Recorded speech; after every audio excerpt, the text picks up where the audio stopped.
Père, bonjour. À quelques jours de la fin de votre mission en tant que vicaire général et de votre départ à l'étranger, l'équipe Internet a souhaité vous faire une dernière interview. Alors si vous en êtes d'accord, on va faire une interview chat pour cette dernière. Et du coup, on risque peut-être un peu de s'en mêler les pinceaux, mais on devrait bien retomber sur nos pattes, comme tout digne chat. Inutile de vous dire que vous n'avez pas le droit de donner votre langue au chat et qu'on ne jouera pas au chat et à la souris. Bon, d'accord. Moi, je suis un chat, hein, de toute façon, chat Rignon.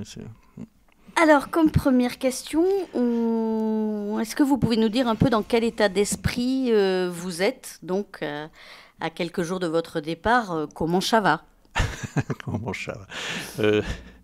Je suis plutôt concentré sur ce que j'ai à faire jusqu'au 31 août. Actuellement, c'est plutôt ça. Je dis, autant bien vivre les semaines qui restent à fond. Et puis, bon, il y a du travail, hein, de toute façon. Donc, je ne souhaite pas trop me disperser. Donc, en fait, je ne suis pas trop projeté en avant pour l'instant, sachant que j'aurai le mois de septembre, en gros, pour retomber sur mes pattes. Vous partez donc fidei donum. Qu'est-ce que ça veut dire? Alors c'est du latin, j'en ai jamais fait, mais quelques notions. La traduction, c'est le don de la foi, mais c'est surtout parce que c'était les premiers mots d'une encyclique du pape Pie XII qui invitait les évêques du monde entier à envoyer des prêtres dans les continents où il manquait de troupes. Alors sa lettre, elle est très générale, c'est une lettre de 1957-58, elle est très générale sur tous les continents, mais enfin, ça, c'est pour le début et la fin. Mais au début, il parle beaucoup de l'Afrique, parce qu'à cette époque, c'était surtout l'Afrique qui avait de réels besoins. Donc, on a pris un peu comme habitude d'appeler les prêtres qui répondaient à cette demande du pape, par l'intermédiaire des évêques. On les a appelés fidei donum, voilà. Mais le don de la foi, il est à faire partout, hein, même ici. Et est-ce qu'on peut savoir si ça fait longtemps que vous avez ce projet en tête ou si ça vous a pris comme ça récemment? Oh, ça m'a pris, je peux dire, même avant de rentrer au séminaire, si j'ose dire. Ma vocation était d'emblée un peu à l'extérieur, dans d'autres continents, un peu de type aventurier. Peut-être parce que j'imaginais que la Drôme n'avait pas besoin d'être évangélisée, que c'était bien fait. Ce en quoi j'ai compris peu à peu au cours de ma formation, rencontre de différentes personnes, que ce n'était pas le cas. Donc petit à petit, j'ai aussi pris une conscience de ce qu'était mon diocèse, du prêtre diocésain que je pouvais devenir. Et en même temps, pour ne pas perdre cette idée d'aventure missionnaire, eh bien, je savais qu'existaient ces fameux prêtres fidei donum. Donc je me suis dit... je pars pour me former pour être prêtre diocésain en disant le plus vite possible à mes évêques, ce que j'ai fait au Père Marchand, au Père Laglaise, que j'étais disponible dès qu'il y aurait besoin d'aller ailleurs. Voilà, ça s'est passé comme ça. Je me rends compte que j'ai oublié de vous poser une question que doivent se poser également nos internautes. Est-ce qu'on peut savoir où vous allez? Eh bien, je ne le sais pas vraiment. Enfin... on va dire à 95%, ça devrait être Tokyo, mais il y a quelques difficultés donc qui pourraient faire qu'un plan B soit mis en place et finalement ça pourrait être Shanghai. Mais quoi qu'il en soit, c'est en Asie, hein, au Japon ou en Chine. Quelques mois auparavant, c'était plutôt la Chine du Sud, du côté de Macao. Encore quelques années avant, c'était plutôt... parce que le projet était presque ficelé avant qu'on change d'évêque, avant que Monseigneur Laglaise ne s'en aille, donc il a fallu tout reprendre à zéro. Mais ça devait être le Tchad. Voilà, donc c'est assez fluctuant. Pour rigoler, je dis même que si on regarde la trajectoire des différents pays, ça pourrait être après le Kamtchatka en Russie, ou alors après l'Alaska aux États-Unis. Voilà, tout est possible. Mais c'est une expérience intéressante spirituellement, parce que moi je préfère dire je suis disponible là où il y a besoin, et puis voilà, on verra ce qui se passe. Et qu'est-ce que vous pensez que ça peut vous apporter, cette expérience? Qu'est-ce que vous en attendez? Eh ben rien.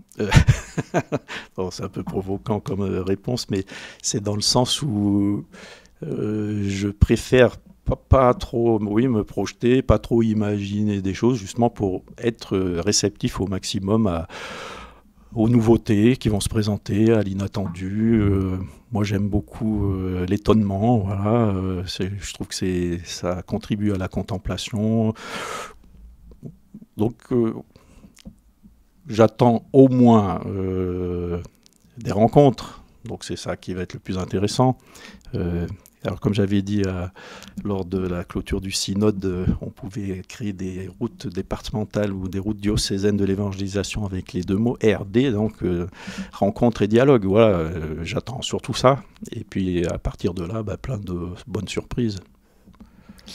Si vous deviez lier ce départ à une citation biblique, laquelle choisiriez-vous? Laquelle chercherait, alors je l'ai dit à plusieurs reprises, ça serait ce qu'Abraham entend de la part de Dieu, va, quitte ton pays, et va vers le pays que je te montrerai. Mais pour l'instant, il n'est pas montré clairement, c'est pas grave. Ce qui compte, c'est d'y aller. Voilà.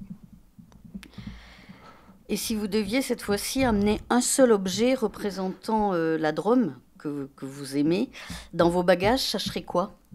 Voilà, ça j'y ai pas vraiment réfléchi parce que justement j'ai prévu de partir avec le moins de choses possible pour recevoir ce qu'il y a là-bas sur place.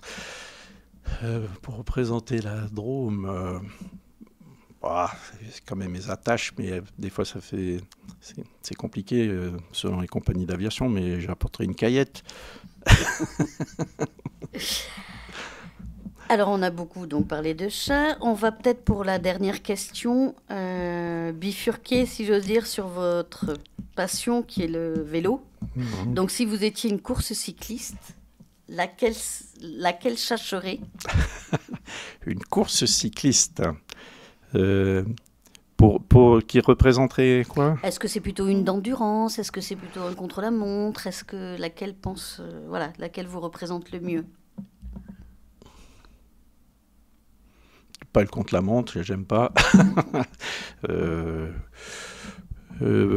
Finalement, la course qui s'est passée au dernier championnat de France cycliste du Clergé, dans le Perche, où avec Christophe Rivière, mon confrère du même presbytérium, pendant 20 km, on s'est très bien relayé pour chasser ceux qui nous précédaient de pas beaucoup, et qu'on a rejoint, et tout ça se passait sous la pluie, ça j'aime bien. Parfait. Écoutez, je crois que ça va plutôt bien. Vous avez peut-être d'autres chats à fouetter. Alors, sans oser vous dire chalut, je vous dis bonne route et bon vent. Un grand merci, cher chat.